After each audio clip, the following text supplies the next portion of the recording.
Come, there's a great feast. A great feast has been prepared. You are all invited. Come, make merry, and enjoy the profit of my joy. And yet they did not come.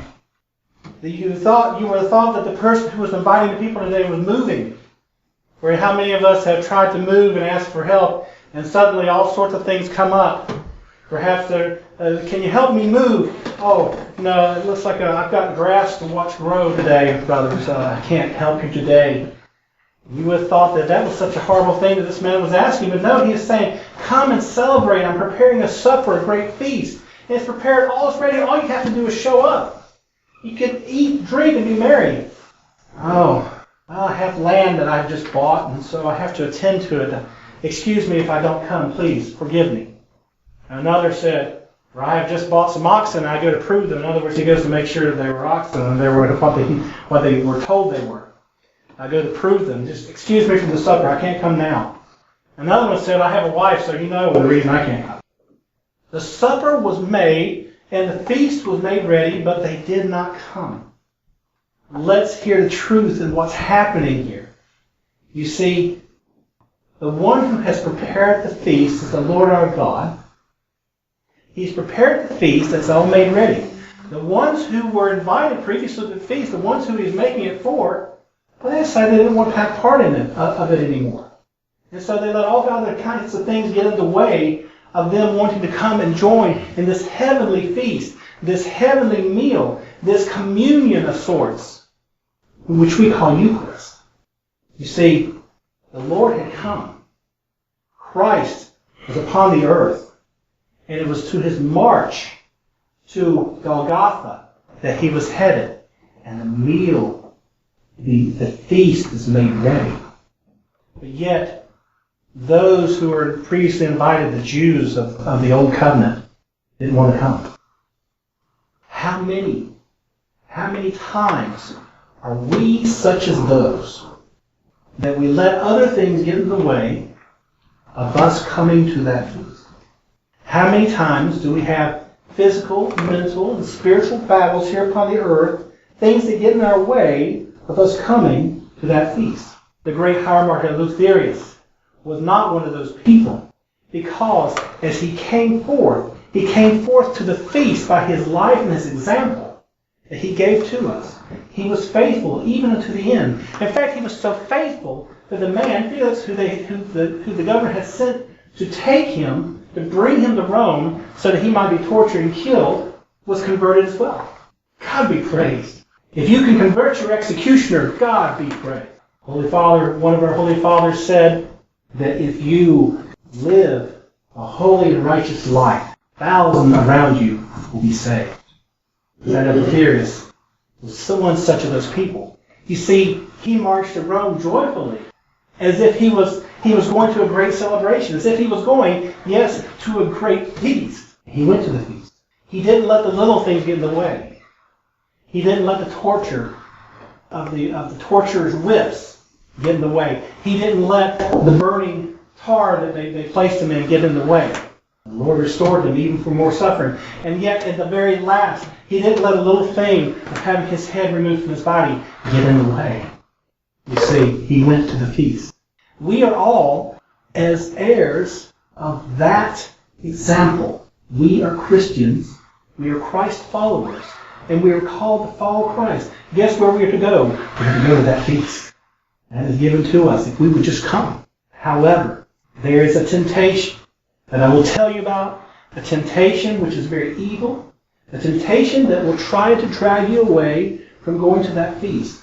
Every time that we turn our face away from God and to follow our own ways, we fall into sin, we fall into debasement of our original nature. We become more like Adam and less like Christ. And so we find our walk interrupted. We may be journeying along the road to the feast, but somehow we get sidetracked by some of the little side roads that fall along the side. Sometimes we may take these side roads as what we might think is a shortcut. These are spiritual disciplines which are not of the church and not of the faith. But these are things that we think will bring us closer to God. We certainly see this today in the New Age movement. We see these Christians who are being led astray by practices which come from the East, which promise connection to that celestial power. Well, dear brothers and sisters, let me tell you that which inhabits the celestial world, the cosmos as it may be, is not the Holy Spirit, but it is the master of this world and his angels. Sometimes as we're going along that road to the feast, we get waylaid by things which we have at home, the things which we have done, or things that we should have done, perhaps, that we did not do. Perhaps we have a problem with our brother or our sister, and we haven't been reconciled to them. Be reconciled to them, then come to the altar. You see, any time that we turn our face away from God, we find the devil standing there looking at us square in the eyes. He's there to provide us with any number of reasons why we shouldn't come to the feast. Any number of reasons why we shouldn't do it as we're supposed to, why we should not finish that inexorable walk towards theosis, thus to salvation. There's any number of very worldly reasons we shouldn't finish that walk. But you see, every single one of those reasons, when this world crumbles to dust, every single one of those reasons will crumble with it.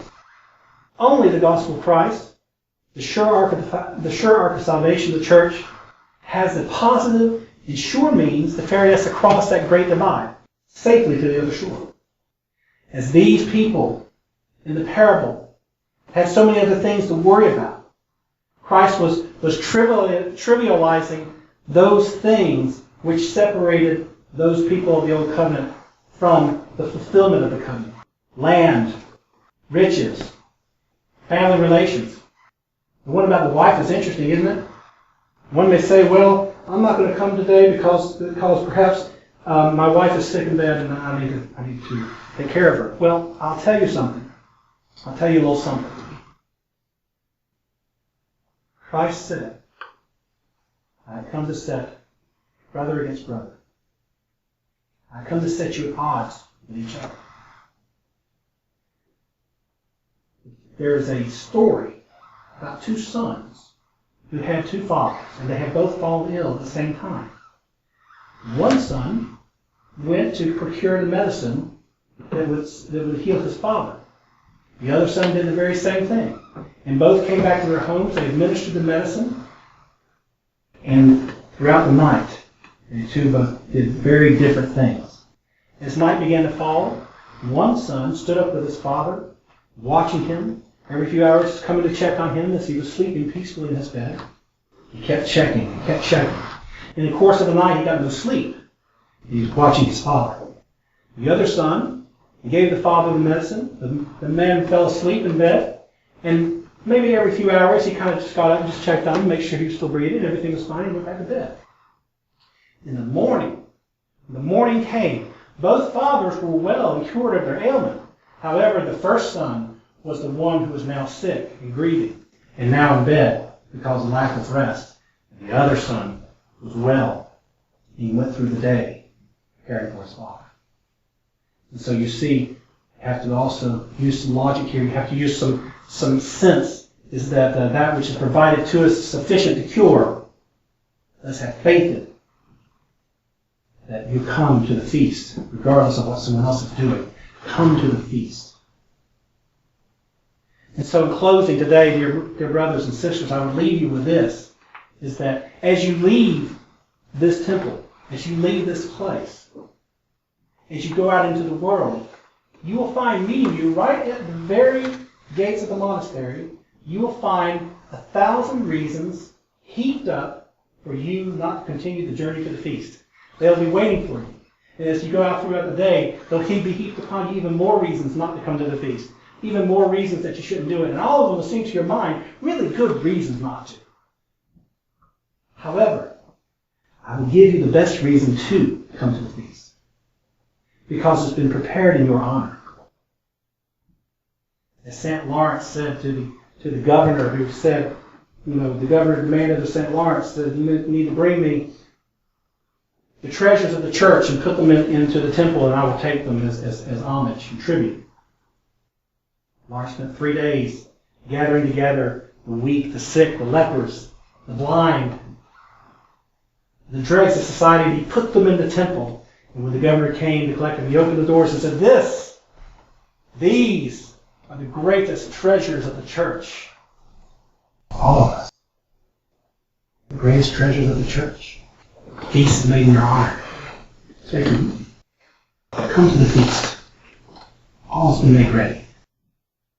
In the Father, the Son, and the Holy Spirit.